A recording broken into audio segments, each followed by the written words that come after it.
The most listened to talk show in the upper Midwest. Here's Joel Heitkamp. Good to be with you. A lot to do today. We're going to get an opportunity to visit with the North Dakota Health Department. Yesterday I was challenged by a caller to say, hey, let us know where we can be tested around the state, where there is testing when it comes to COVID. And I called the health department. Actually, I called the governor's office, and I said, can you line us up with some folks? And they said, you bet. And they did it. And so we got a couple of individuals calling in today. Also, up in District 4, think Partial, think Plaza, think that type of area, there is an individual running for the North Dakota legislature who has moved out of state. I'm not talking about a dispute over whether or not they live in the state because they have, a driver's license here and they have license plates here and how long they've lived here, that type of thing. I'm talking about somebody that doesn't live here, period. And so we're going to talk about that with Kent Nonstead. We'll get a chance to visit about it. So before all of that, though, we're going to do what I promised you. We're going to have a conversation about the Theodore Roosevelt Presidential Library.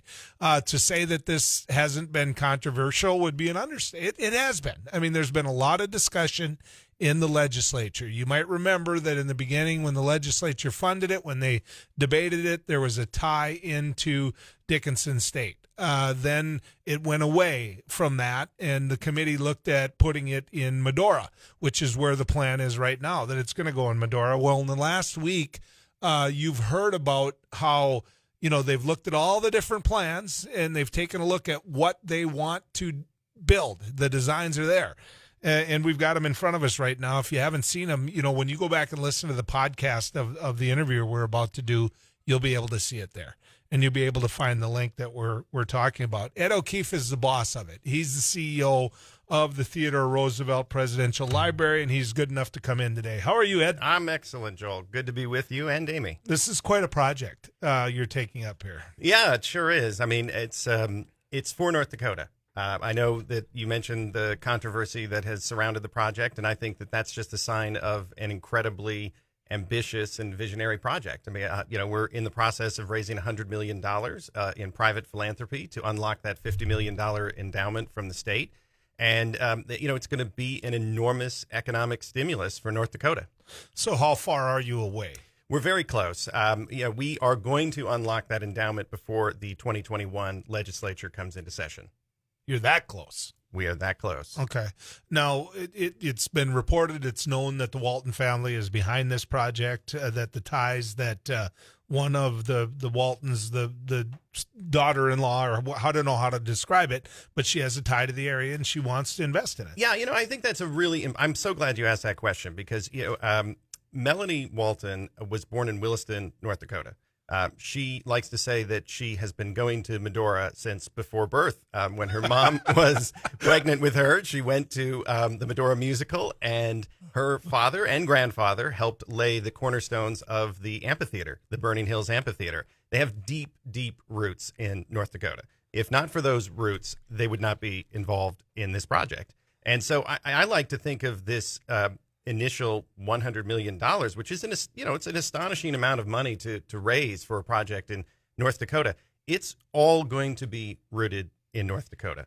This is a North Dakota project. Every single person that's involved in this stage, and it will be bigger. I mean, it is a presidential library, so it's going to go beyond the borders of North Dakota at some point. But this initial support for the project really is rooted in the state.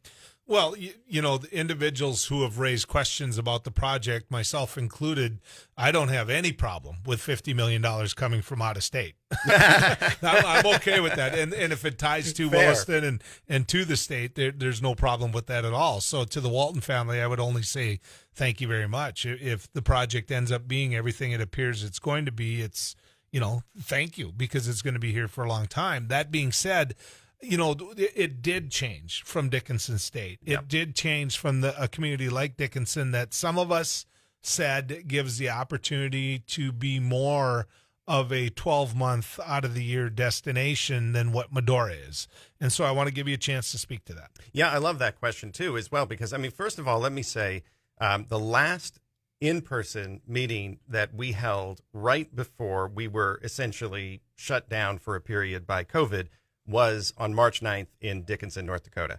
On March 10th, we were in Medora, North Dakota, to listen to the community, to engage the community. We've had several very productive conversations with Dickinson State University, and we will be, not just because of the legislation, but because of the spirit of what we're trying to accomplish, partners with Dickinson. And really, I think the partnership extends across the state of North Dakota. I think of the experience that you have when you go from Sioux Falls all the way over to Badlands National Park and then into Mount Rushmore. There are people, there are families who are traveling across that state in order to have this Western experience. Right now, North Dakota is completely cut out of that experience, right? A majority of the traffic that is coming to the most visited place in the state right now, Medora and the Theodore Roosevelt National Park, are coming either from North Dakota or they are traveling through North Dakota. We want to create a new TR triangle. We want to create a new gateway to the West. And we want Medora in North Dakota, not just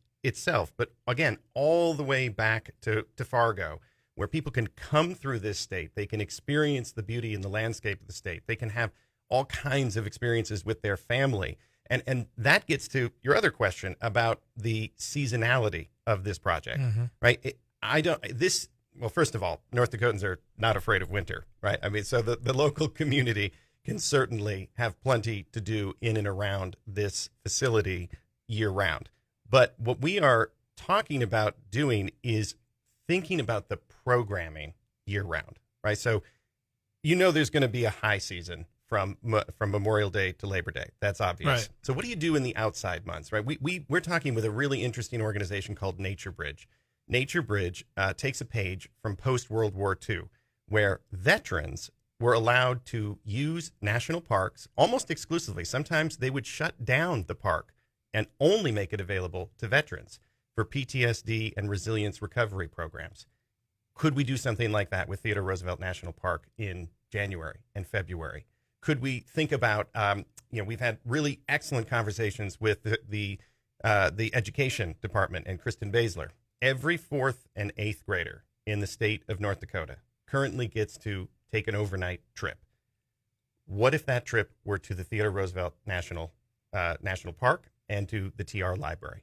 Inside the library, you get your civics and American education with an icon of North Dakota history and the world, Theodore Roosevelt, and you have an outdoor component in the national park, which can be recreation and challenge and almost an outward bound like experience.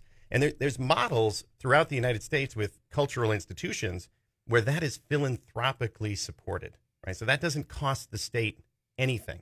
You can work to create endowments and programs, especially at the creation of these ideas, where every 4th and 8th grader in the state of North Dakota, whether they live in the most rural area, whether they're homeschooled or whether they go to public education, will be entitled to a trip to TR Library and TR National Park for that very extraordinary, unique experience. Do that in March and April. And just one last thing, the designs, if you get a chance to take a look at them, we've named a design architect, Snohetta.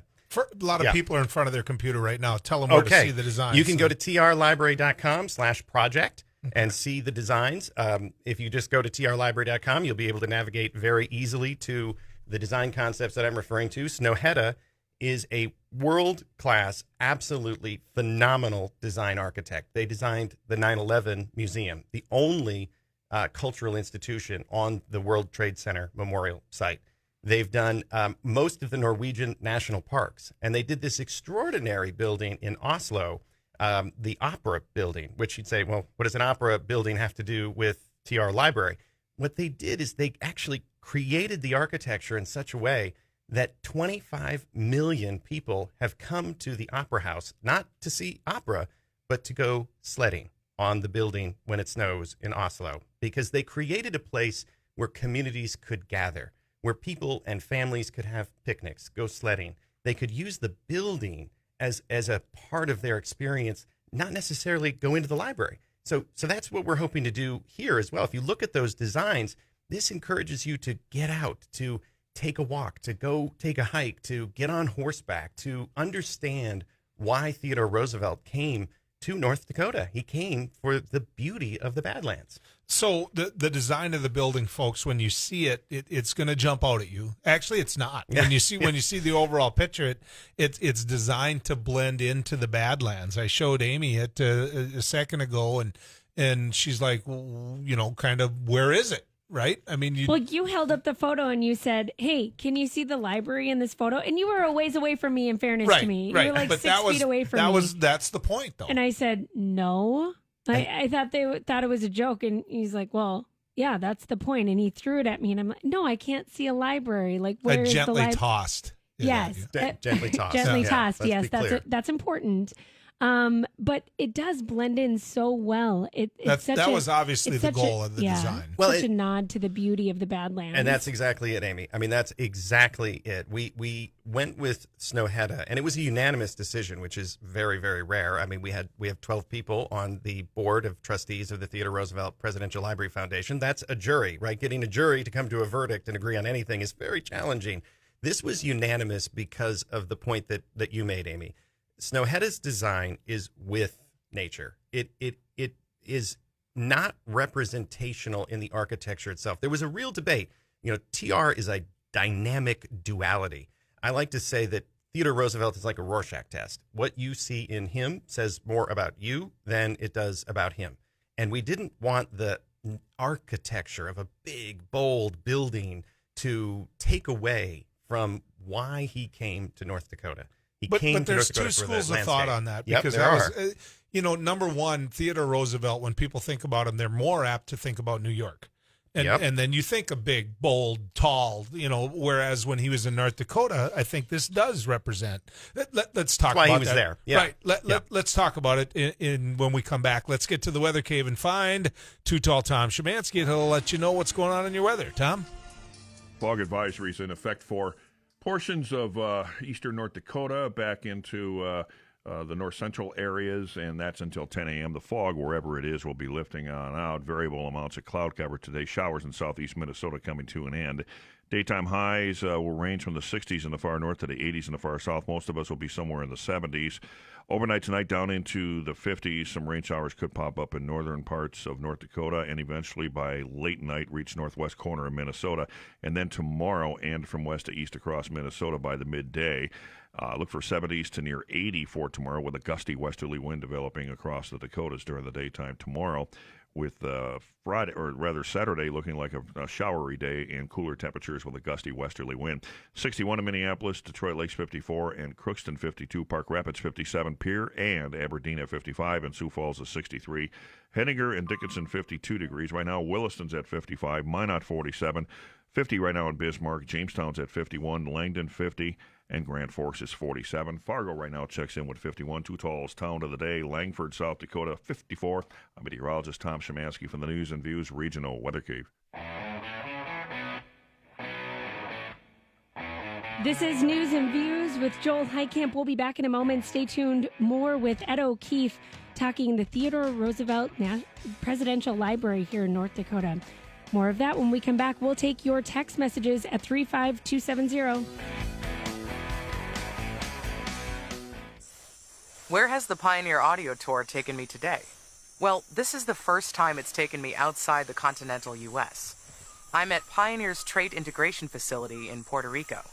We're about a mile away from the coast, and, I can smell the sea. I'm going inside one of the dozen or so greenhouses that make up the complex. A lot of trait integration happens here in Puerto Rico because the warm weather provides 4 growing cycles of corn per year, so new ideas can get to farmers quickly.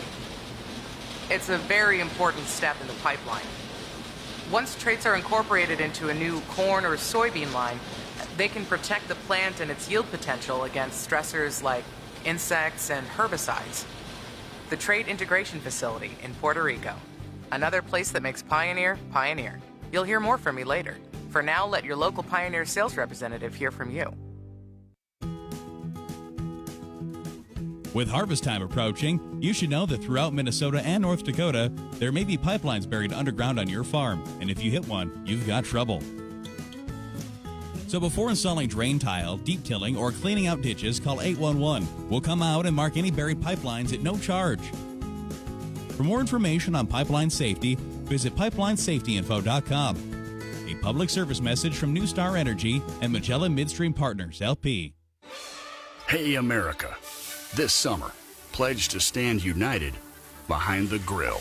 Walk with pride, with beef in your shopping carts. Because beef is what's for dinner, and dinner brings us together. After all, we may be a country with countless tastes, but united, we steak. Join together at unitedwesteak.com. Beef, it's what's for dinner. Brought to you by the North Dakota Beef Commission and your local beef farmers and ranchers. News and views. Your home is filled with so many memories. That tree in the front yard has finally grown, and it's perfect. Your kids love their school and their neighborhood friends. But in reality, the house just isn't as functional as it used to be. You don't need to move. You just need to add a little accent to the place you already call home. Accent Kitchen and Bath can help you fall in love with your home again.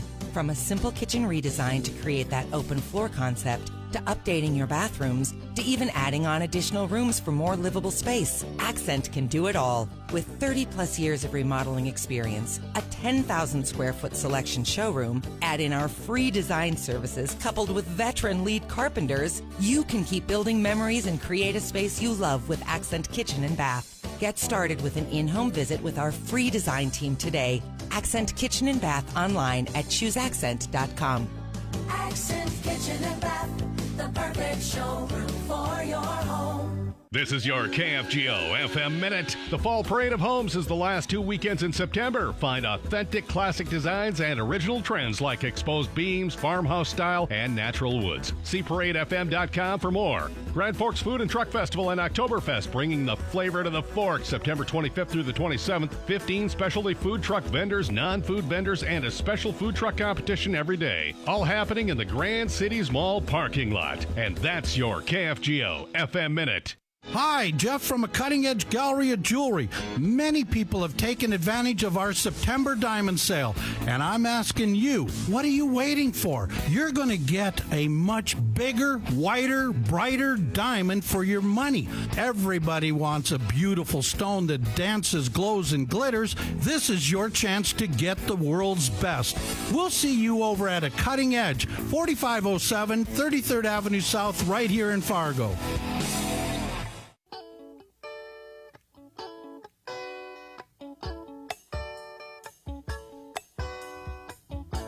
Welcome back to News and Views. We're with Ed O'Keefe. He's the CEO of the Theodore Roosevelt Presidential Library that's being proposed and has decided upon a design, and we've talked about that and the multiple uses that they can do for it, and we've talked about the theories of how it would get used in the wintertime. You know, when I think of presidential libraries, I think for a certain segment of society, destination spots. We know that. I know someone who has made that a pilgrimage to every place there is one. When people think of Teddy Roosevelt, how are you going to make them think of North Dakota?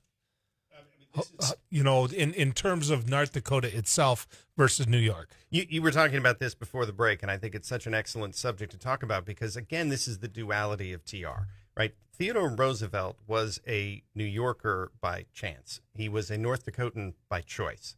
And I think that's important. That's a bookend in his life and experience. New York is where he made his career and where, of course, he was born and where his family was from. He made an intentional choice to come out to North Dakota before the death of his wife and mother, which, of course, brought him back to North Dakota for the majority of 2.5 years. I mean, it's an extraordinary story. He comes out in September of 1883 to find fresh air, to find the landscape, to find a source of inspiration in his life. I mean, he's 24, 25 years old at that point. And in the letters back home, you can really sense somebody who's searching for identity. Should I be a writer? Should I be a politician? Should I be a scientist? What am I going to do with my life? And just 5 months later, his wife and his mother die on February 14th, 1884, Valentine's Day, on the same day in the same house. He's greeted by Elliott Roosevelt, his brother, the father of Eleanor Roosevelt. That's the connection to FDR. who says there is a curse on this house. He quits his job. He leaves the legislature. He basically packs up his life in New York, gets on the train to North Dakota, suffers another political defeat at the 1884 presidential convention in Chicago when his favored candidate loses the nomination. So he is wrecked. He is wrecked personally, he is wrecked professionally, and he has absolutely no idea what he is going to do with the rest of his life. He comes to North Dakota. He had means. He had means, but he had, think about this. He built or committed to build Sagamore Hill, which would become his personal residence for the remainder of his life, at exactly the same time as he invests in a ranch and becoming a rancher in North Dakota. He always I point this out to people all the time because he always intended to have a life in both places. These are bookends to TR's experience. He is an Easterner in the sense that he was born in New York and the East, but he is a Westerner in that he forged his identity through personal crisis in the West. Had he not, he said it himself, had it not been for North Dakota, he would not be president. Now, that is a political statement. Think more about what he said in 1918 in a private letter to Senator Albert Fell of New Mexico. This is 1918. This is after San Juan Hill. This is after the 1912 Progressive Run. This is after the River of Doubt and the African Safari. He says in a private letter, not a public speech, of all the experiences in my life, if you were to take away every single one, the only one I would want to keep is my experiences as a rancher in Dakota. He cut his teeth there too. I mean, when he went there was a lot of doubt about whether he belonged there. 100%. And absolutely. And I know we've only got a minute here before we got to go to a break, and we're going to hold on to you. I want more conversation, obviously, but and you can join in, folks. 1-800-880-5346 if you have a question or a comment about the library. But he had to prove himself. That's right. And in proving himself, he found his identity. He found his purpose. He found his resilience. You had Dakota Attitude, the author of Dakota Attitude, the other day. TR's story could be in that book, right? The stories of resilience and hope and hard work and dedication, those are North Dakota values, and they are a bookend to TR's life and experience in New York. So I have 6 grandchildren, one of those now in the 4th grade. If I was to pick up that 4th grader and do as you proposed, which is take that overnight trip to the TR to the Theodore Roosevelt Presidential Library. We've talked about outside. We've talked about the concept. I want to know what she'd see inside. So hang with Sounds me. good. I want to visit about that. Ed O'Keefe, ladies and gentlemen.